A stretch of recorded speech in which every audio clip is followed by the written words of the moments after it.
"I'm not caring for that old witch," my daughter-in-law whispered at my son's funeral. She thought no one could hear her over the soft music and quiet conversations drifting through the chapel. She was wrong. At first, I wondered if grief had distorted my hearing. After all, I was standing only a few feet away from the casket of my only son. The room felt unreal, as though I were trapped inside someone else's nightmare. My name is Margaret Collins. I was 72 years old that autumn morning, and I had already buried my husband 8 years earlier. Now I was saying goodbye to my son, Ryan.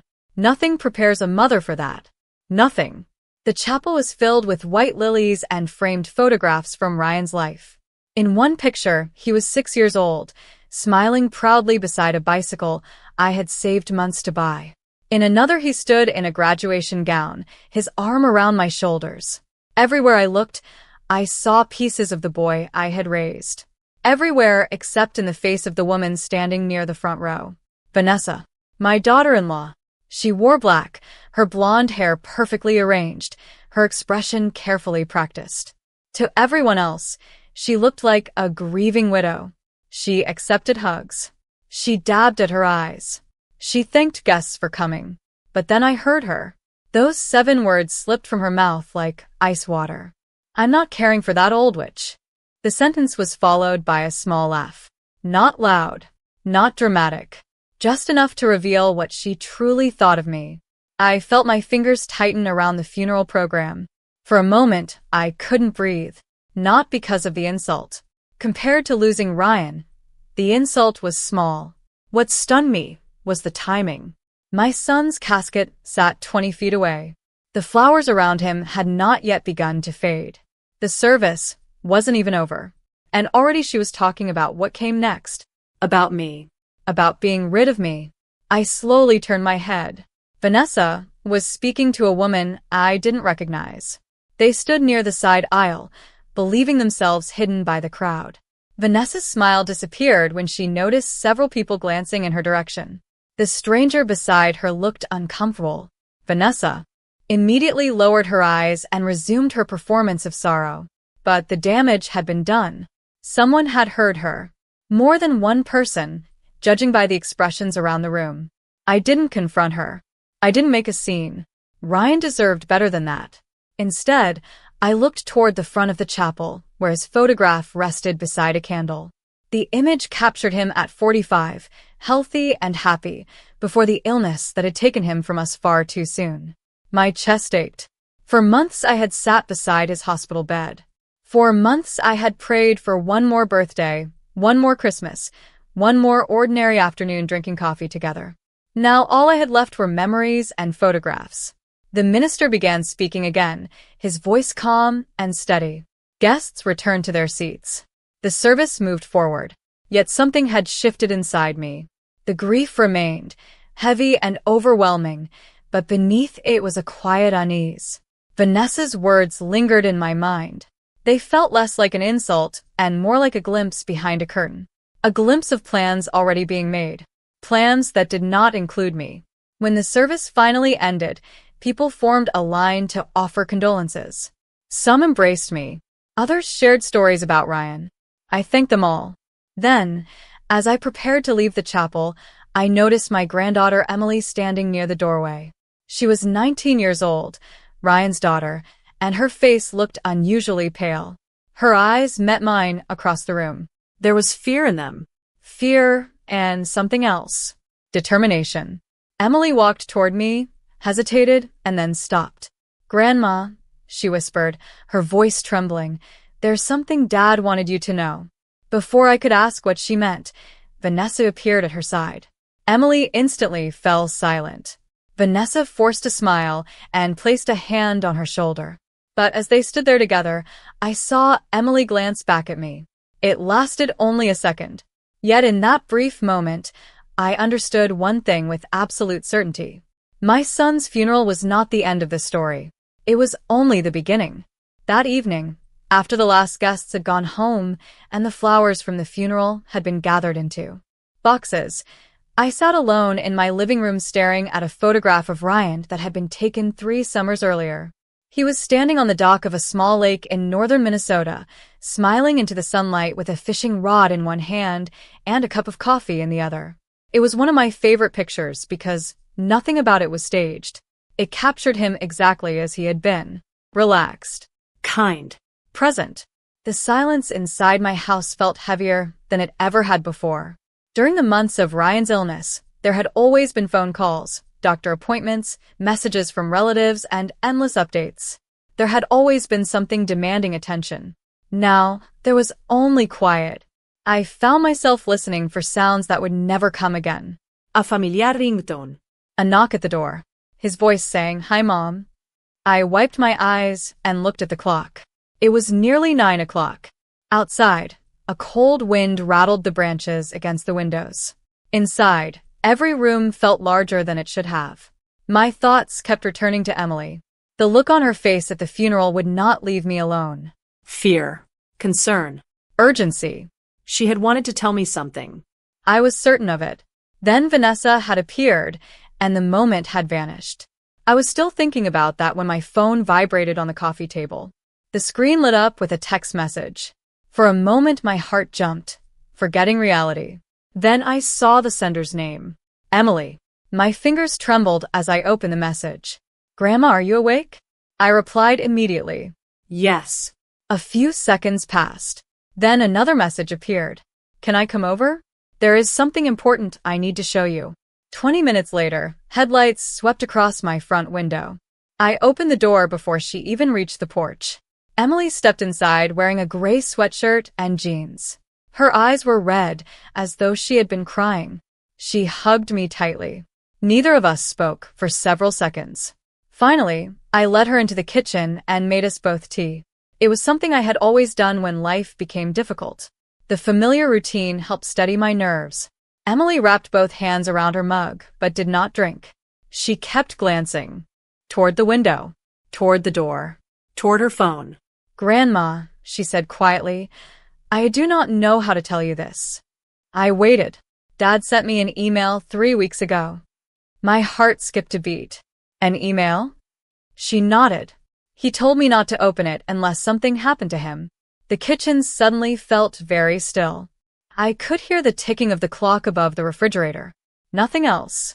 Emily unlocked her phone and searched through her messages. Then she placed the screen in front of me. The email was short. Much shorter than I expected. The subject lines simply read, "If needed." I looked down and read the words carefully. "Emily, if you are reading this, then things did not go the way I hoped. Please do not panic. Most importantly, trust Grandma. And if she ever seems confused about what is happening, tell her to trust you. There are things she does not know yet. I will explain when the time comes. Love, Dad." I read the message twice. Then a third time. "What does he mean?" I whispered. Emily shook her head. "I do not know, but that is not the only reason I came." She swallowed hard. "Grandma, after the funeral, I overheard Vanessa making a phone call. A cold feeling settled in my stomach." Emily lowered her voice. She was talking about selling the house. She said she wanted everything handled quickly. And she said there was one obstacle left to deal with. Emily looked directly into my eyes. "Grandma, I think she was talking about you." For several seconds, neither of us spoke. The words hung in the air between us, heavy and unsettling. I stared down into my tea, watching the surface tremble slightly beneath my hands. Part of me wanted to dismiss what Emily had heard. Grief could make people suspicious. Loss could turn ordinary conversations into something darker. But another part of me remembered the look on Vanessa's face at the funeral. I remembered the coldness behind her carefully rehearsed tears. Most of all, I remembered Ryan's email. "There are things she does not know yet." The sentence echoed in my mind. What exactly did Vanessa say? I asked quietly. Emily took a breath. I was in the hallway outside the family room. She did not know I was there. She was talking to someone about paperwork and timelines. Then she said she wanted the house listed as soon as possible. Emily paused. "The person on the phone asked about you." I felt my stomach tighten. And Emily looked down. Vanessa said, "I will handle Margaret. She is the last obstacle." The kitchen seemed colder suddenly. Outside, the wind pressed against the windows, making the glass rattle softly. I wrapped my cardigan tighter around my shoulders. Obstacle. Not mother-in-law. Not family. Not Ryan's mother. An obstacle. The word hurt more than I expected. I had spent 15 years trying to welcome Vanessa into our family. I remembered the first Thanksgiving after she and Ryan married. She had been nervous about hosting dinner. I arrived 3 hours early to help. Together we peeled potatoes, prepared pies, and decorated the dining room table. At the end of the evening, she hugged me and thanked me for treating her like a daughter. At least that was what I thought she had meant. Looking back now, I wondered how much of it had been genuine. Emily reached across the table and touched my hand. "Grandma, there is something else." I looked up. Dad started acting differently about 2 months before he got sick. Not in a bad way. More like he was worried about something. My heart skipped. "Did he tell you what it was?" She shook her head. No. But he started organizing things. Documents. Files. Old records. He spent hours in the garage. A memory surfaced immediately.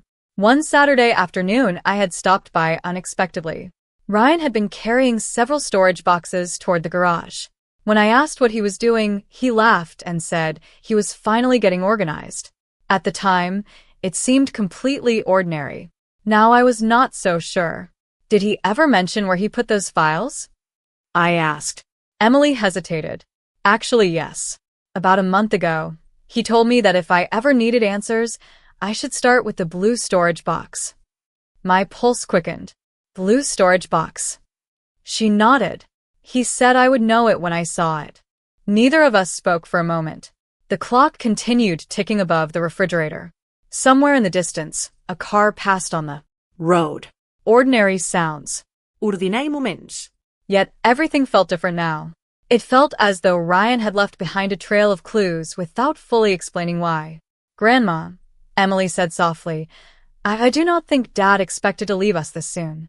But I think he was trying to protect something." I looked toward the dark kitchen window where my reflection stared back at me. Tired eyes. Gray hair.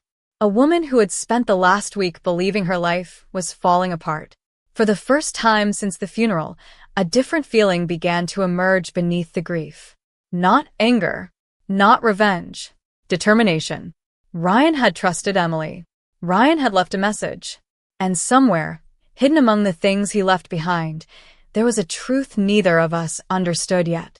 I slowly stood from the table and reached for my coat, hanging beside the back door. Emily looked at me in surprise. "Where are we going?" she asked. I glanced toward the night beyond the window. "To your father's house," I said. "I think it is time we find that blue box." The drive across town felt longer than usual. Emily sat beside me in silence, watching the dark streets pass beyond the windshield. Most businesses had already closed for the night. Storefronts stood empty beneath pools of yellow light, and the sidewalks were nearly deserted. Every few minutes, I caught myself glancing at the passenger seat where Ryan used to sit whenever we drove somewhere together. The habit was so automatic that it hurt. 25 minutes later, we turned into the familiar subdivision where Ryan and Vanessa had lived for more than a decade. The house stood at the end of a quiet cul-de-sac. Its porch light was off. Only a faint glow from an upstairs window suggested anyone was home. I parked across the street and turned off the engine. For a moment, neither Emily nor I moved. We simply stared at the house. It looked exactly the same as it always had. The same maple tree in the front yard. The same white fence Ryan painted himself 3 summers ago. The same flower beds I had helped plant every spring.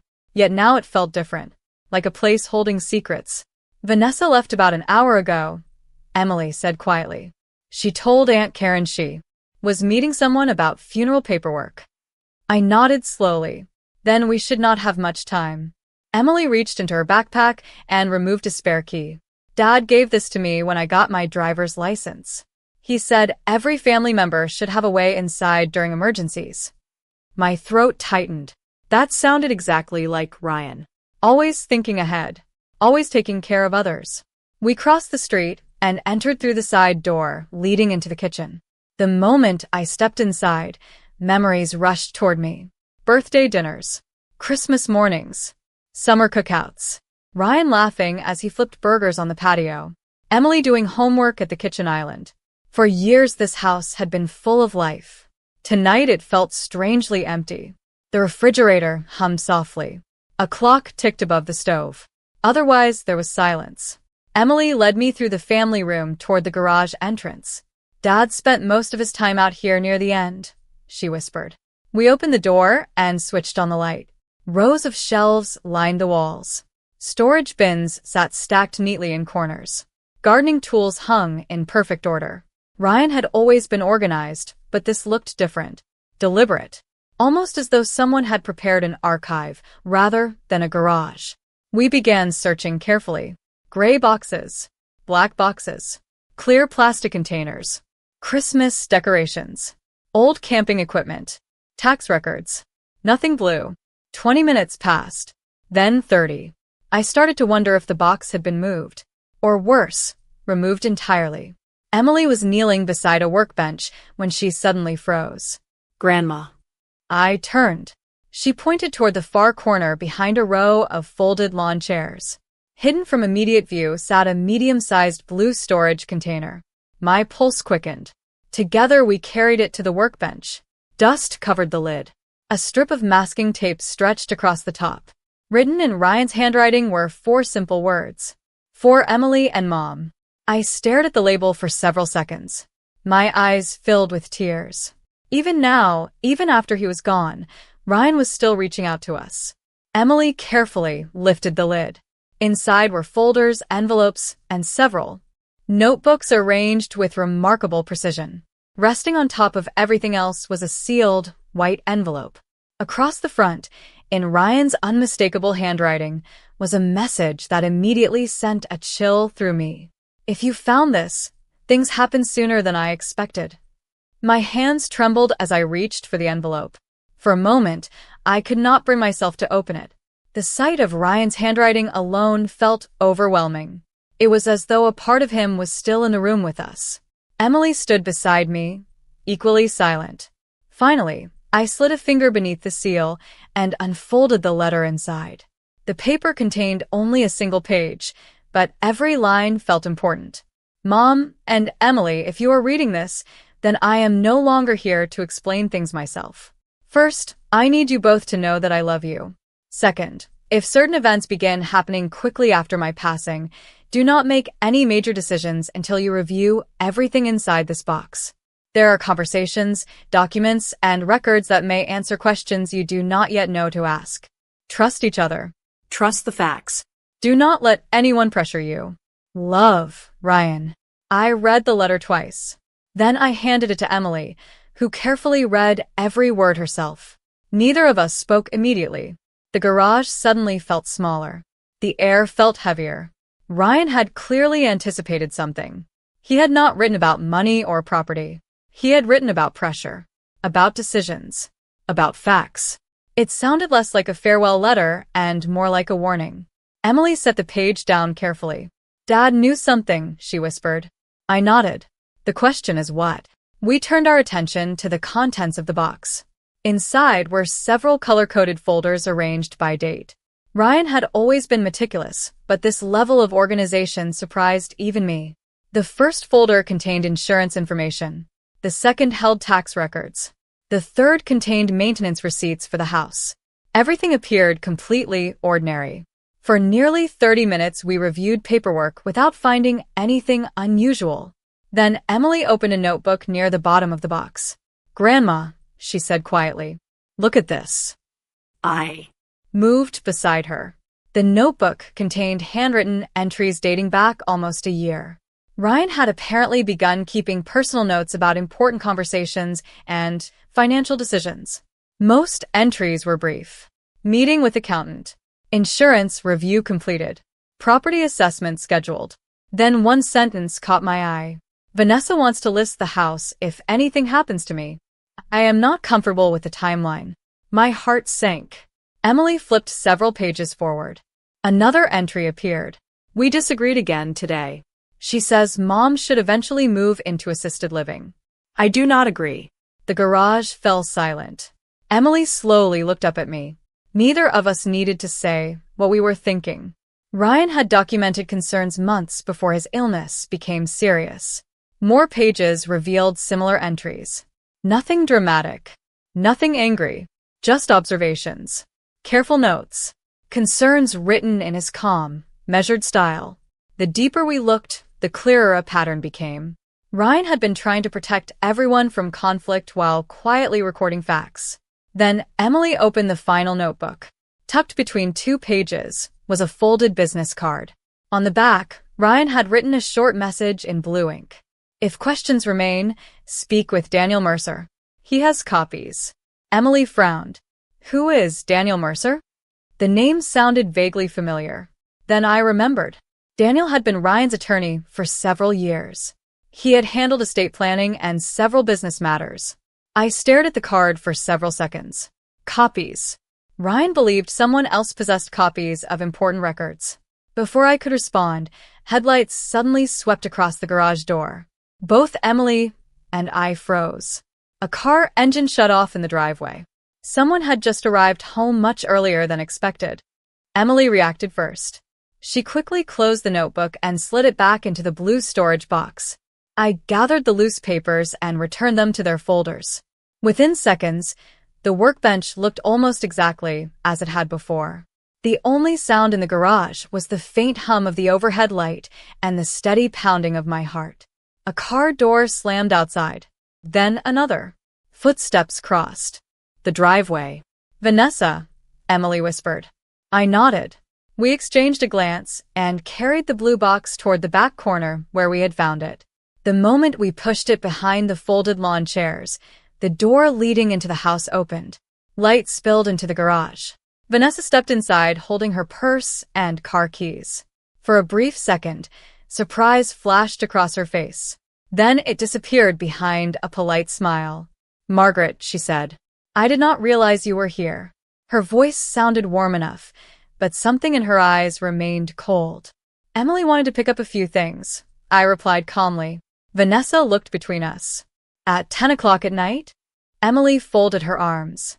I forgot some personal items. Vanessa's smile tightened slightly. Of course. An uncomfortable silence followed.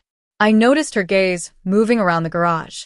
Not casually, deliberately, as though checking whether anything had been disturbed. The realization sent a chill through me. She was looking for something. Eventually she sighed and adjusted the strap of her purse. Well, I am exhausted. It has been a difficult week. I nodded politely. No one mentioned the funeral. No one mentioned Ryan. The absence felt almost louder than conversation. After a few more awkward moments, Vanessa returned to the house. The door closed behind her. Emily waited several seconds before speaking. She knows something. I think so too, I said quietly. We agreed it was too risky to continue searching that night. Carefully, we removed the most important items from the blue box. Ryan's letter, the notebooks, Daniel Mercer's business card, a few folders that seemed especially significant. Everything fit inside Emily's backpack. The rest remained hidden in the garage. 20 minutes later we were back in my kitchen. Neither of us felt tired anymore. Adrenaline had replaced exhaustion. I placed Daniel Mercer's card on the table and stared at it. Ryan had specifically written that Daniel had copies. That meant whatever information Ryan wanted preserved existed somewhere beyond the house. Somewhere Vanessa could not easily reach. The thought brought me a small measure of comfort. Emily pulled out her phone. Do you think we should call him? She asked. I checked the clock. It was nearly 11. Tomorrow morning, I said. If Ryan trusted him, we should do this properly. Emily nodded. Before leaving, she carefully photographed several notebook pages. We wanted digital copies in case anything happened to the originals. Once she finished, she hugged me tightly. Grandma, be careful. The seriousness in her voice caught me off guard. Why would you say that? I asked. Emily hesitated. Because Dad was worried. And because Vanessa seems worried too. People only get nervous when they are afraid something might come out. After she left, I locked the front door and sat alone at the kitchen table. The house was quiet again. But this silence felt different from the one that followed the funeral. Earlier in the week, grief had left me feeling lost. Now grief shared space with questions. Questions Ryan clearly wanted answered. I looked down at Daniel Mercer's business card one last time before heading to bed. Beneath the attorney's name was an office address on the other side of town. A simple detail, yet somehow it felt like the next step in a path Ryan had prepared long before any of us realized it. As I turned off the kitchen light, one thought stayed with me. My son had not left clues by accident. He had expected someone to follow them. And the deeper we looked, the more convinced I became that the truth waiting ahead would change everything. The next morning, I woke before sunrise. For a few seconds, I forgot everything. Then reality returned. Ryan was gone. Vanessa was hiding something. And somewhere in the middle of all that uncertainty was a trail my son had deliberately left behind. By 8 o'clock, I was dressed and sitting across from Emily in the waiting area of Daniel Mercer's law office. The building was located in a quiet part of town, surrounded by brick storefronts and small businesses that had served the community for decades. A receptionist offered us coffee while we waited. Neither of us touched it. 10 minutes later, a tall man with silver hair appeared in the doorway. I recognized him immediately. Daniel looked older than the last time I had seen him, but his expression remained steady and professional. "Margaret," he said warmly. "Emily, please come in." His office was lined with shelves filled with legal books and framed family photographs. After we sat down, he studied our faces carefully. "I had a feeling I might see you sooner than expected," he said quietly. My pulse quickened. "You knew Ryan left information behind?" Daniel nodded. "Yes." Emily leaned forward. "Then you know what is happening?" Daniel folded his hands together. "Not entirely, but I know Ryan was concerned about several matters during the last year." He opened a locked drawer and removed a thick file folder. Seeing it immediately reminded me of the blue storage box. Organized. Deliberate. Planned. Daniel placed the folder on his desk, but did not open it yet. "Before we continue," he said, "there is something important you should understand. Ryan was not preparing for conflict. He was preparing for clarity." The sentence caught my attention. It sounded exactly like something my son would say. Daniel finally opened the folder. Inside were copies of documents, letters, and several pages of notes. Over the past year, Ryan met with me multiple times. He reviewed his estate plan, updated several records, documented certain concerns. He wanted everything transparent and fair. Emily and I exchanged a glance. Daniel removed one page and slid it toward us. It was dated 8 months earlier. At the bottom was Ryan's signature. I read carefully. The document described his wishes regarding family assets, property decisions, and long-term care arrangements for immediate family members. Then one sentence made me stop. Under no circumstances should my mother be pressured to leave her home or surrender independent decision-making authority. I looked up slowly. Daniel nodded. Ryan was very specific about that point. Emily sat back in her chair. Why would he write something like that? Daniel hesitated. For the first time, uncertainty crossed his face. Because he believed discussions were already taking place. Silence filled the office. Outside the window, people walked past carrying coffee cups and briefcases. Inside, the room felt frozen in Time. Daniel reached for another document. There is more. He handed me a printed email chain. As I scanned the pages, my stomach tightened. Several messages discussed real estate evaluations. Others referenced possible timelines for selling the family home. What shocked me was the date. Some of the conversations had started nearly 6 months before Ryan passed away. 6 months. Long before anyone expected the future to unfold this way. Emily stared at the pages in disbelief. Dad knew about this? Daniel nodded slowly. He did. I closed the file and looked out the office window. My grief had not disappeared. It never would. But another realization was beginning to take shape. Ryan had spent months quietly protecting the people he loved. He had seen concerns forming long before anyone else recognized them. And now, piece by piece, those concerns were finally coming into view.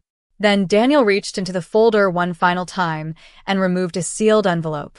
Across the front, in Ryan's handwriting, were 4 words that instantly made my heart race. Open only if necessary. For several moments, none of us moved. The envelope rested on Daniel's desk like something fragile and important. I could not stop staring at Ryan's handwriting. Open only if necessary. The words carried weight because Ryan was not dramatic by nature. He never exaggerated. If he left instructions like this, he had a reason. Daniel looked at me carefully. The decision is yours, Margaret. I swallowed and nodded. It is necessary. Daniel handed me the envelope. My fingers felt strangely numb as I broke the seal. Inside was a handwritten letter several pages long. The moment I recognized Ryan's writing, my chest tightened. Dear Mom, if this letter is being opened, then events have unfolded in a way that concerns me. Please do not be frightened by anything you read. I am writing this because I want facts to survive emotions. I paused. That sentence alone sounded exactly like him. Ryan always believed facts mattered more than assumptions. More than rumors. More than fear. I continued reading.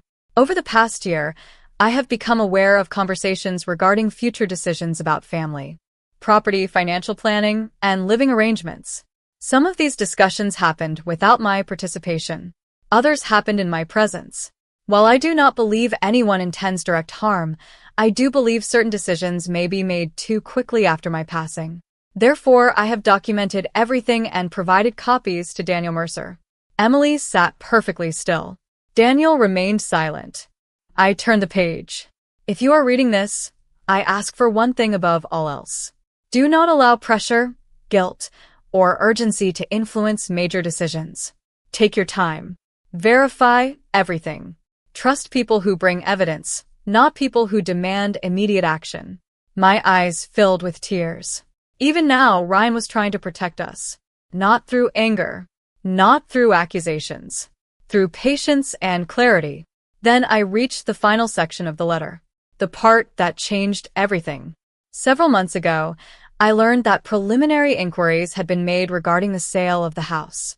These inquiries occurred without my authorization. While no illegal action took place, the timing troubled me. I have preserved documentation showing when those discussions began. Copies are included with Daniel Mercer. I slowly lowered the page. The room felt completely silent. 6 months. The conversations had started 6 months earlier. Long before anyone expected Ryan to be gone. Long before funeral arrangements. Long before the whispers I heard in the chapel. Daniel opened another section of the file. Inside were printed emails, property assessments, and communication records. Every document was dated. Every timeline was clear. No speculation. No guesswork. Just facts. Emily stared at the pages. Dad really documented everything. Daniel nodded. That was his intention. I looked down again at Ryan's letter. One final paragraph remained. If circumstances require it, I encourage Mom and Emily to gather the family together and share the truth openly. Not to embarrass anyone. Not to punish anyone. Simply to ensure that decisions moving forward are based on honesty. Family cannot heal without truth. The words stayed with me long after I finished reading. Family cannot heal without truth. Daniel carefully returned the documents to the folder. Your son was remarkable, he said quietly. I smiled sadly. Yes. He was. As Emily and I prepared to leave the office, Daniel handed me a copy of the letter along with several supporting documents. Outside, the afternoon sun stretched across the sidewalk. People moved through their ordinary lives, unaware that mine had changed again. We had answers now. Not all of them, but enough to see the larger picture. Ryan had anticipated conflict. He had prepared evidence. And most importantly, he had left instructions. As Emily and I walked toward my car, she looked at me. What happens now? I opened the passenger door and thought about Ryan's final request. Gather the family together and share the truth openly. For the first time since the funeral, I knew exactly what needed to happen next. We're going to honor your father's wishes, I said quietly. And very soon, everyone is going to hear the truth. 3 days later, family members began arriving at my house one by one. I had invited them under the simple pretense of sharing some of Ryan's final letters and memories. No one questioned it. In fact, several relatives thanked me for organizing something meaningful after such a difficult week. By early afternoon, the living room was full. Ryan's cousin sat near the fireplace. His Aunt Karen occupied the armchair by the window. Emily stayed close beside me. Vanessa arrived last. She walked through the front door dressed elegantly, carrying the same practiced expression of sadness she had worn since the funeral. "Margaret," she said softly, offering a brief hug. "This was a lovely idea." I smiled politely. "Thank you for coming." For the first half hour, everything appeared completely normal. People shared stories about Ryan. They laughed through tears while remembering fishing trips, birthday celebrations, and family vacations. More than once, I found myself smiling at memories I had nearly forgotten. It felt good hearing his name spoken with love. Then I stood and quietly cleared my throat. The room gradually fell silent. Every face turned toward me. "Thank you all for being here," I began. Ryan left behind more than memories. He also left instructions. Vanessa shifted slightly in her chair. I noticed it immediately. I continued. "Over the past week, Emily and I discovered several letters and documents Ryan prepared before his passing. He wanted certain facts preserved." The room remained silent. I picked up Ryan's letter and began reading selected passages aloud. Not the emotional parts. Not the personal ones. Only the sections discussing patience, transparency, and family decisions. Several relatives exchanged curious glances. Vanessa sat perfectly still. Then I placed copies of several documents on the coffee table. Property assessments, email timelines, records showing conversations about selling the house months before Ryan passed away. No accusations. No opinions. Only dates and facts. Aunt Karen frowned as she reviewed the papers. One of Ryan's cousins leaned forward. "These discussions started 6 months ago?" he asked quietly. "According to the records, yes," I replied. The room grew noticeably uncomfortable. Vanessa finally spoke. "I do not understand why this is relevant." Her voice remained calm, but the confidence I had seen before was beginning to crack. Before I could answer, Emily stood. My granddaughter rarely enjoyed speaking in front of groups. Yet now her voice was steady. Because Grandpa wanted the truth available to everyone. She looked directly at Vanessa. And because there is more. Emily removed her phone from her pocket. My heart tightened. I knew exactly what she was about to do. At the funeral, several people had overheard the cruel remark Vanessa thought no one would hear. Unbeknownst to her, one guest had also recorded part of the conversation while sending a voice message nearby. The audio was brief. Very brief. But it was clear. Emily pressed play. The room filled with silence first. Then Vanessa's unmistakable voice. The words lasted only seconds. Yet they changed everything. No one interrupted. No one spoke. When the recording ended, the silence felt enormous. Vanessa's face lost color. She looked around the room searching for support. She found none. Not because people were angry. Because they were disappointed. Deeply. Disappointed. I looked at her calmly. "Ryan wanted honesty," I said. "That is all this is." For a long moment, she stared at the floor. Then she quietly gathered her purse and stood. Without another word, she walked toward the door and left. No one stopped her. No one chased after her. The front door closed softly behind her. And that was the moment I finally understood something important. Justice does not always arrive through punishment. Sometimes it arrives through truth. In the weeks that followed, decisions were made carefully, exactly as Ryan requested. No one pressured me. No one rushed me. Emily and I remained close. The house remained in the family. Most importantly, Ryan's voice continued guiding us through the wisdom he left behind. Even now, when I think about that difficult season, I remember the final lesson my son gave us. Facts matter. Patience matters. Truth matters. And eventually, no matter how carefully it is hidden, the truth finds a way to be heard.